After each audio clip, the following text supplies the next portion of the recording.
रामकृष्ण.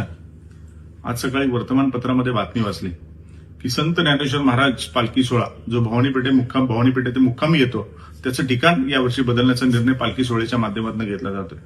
कारण काय दिलं जात आहे तर होणारी गैरसोय आणि होणारी गर्दी याचं कारण सांगून या ठिकाणी पालखी सोहळ्याच्या माध्यमातून हा निर्णय घेतला जातोय. पण हा निर्णय अत्यंत चुकीचा आहे. जेव्हा ही बातमी ऐकली एक मनाला असा धक्का बसला की वर्षानुवर्ष मागील 350 वर्षापासून जी पालखी भवानी पेठे ते मुक्कामी येते त्याचं ठिकाण बदललं जाणार आहे. या गोष्टीचा ठिकाण बदलण्याचा निर्णय फक्त भक्तांनाच किंवा भाविकांनाच किंवा वारकऱ्यांनाच पसंत पडणार असं नाही, तर स्वतः ज्ञानेश्वर माऊलींना पण हा विषय आवडणारा नाहीये.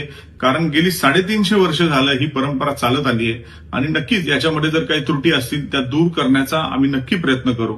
आणि राहिला गर्दीचा विषय, तर गर्दी ही कधीही कमी न होणारी गर्दी आहे.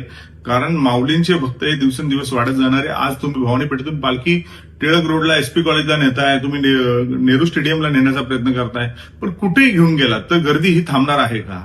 तर गर्दी ही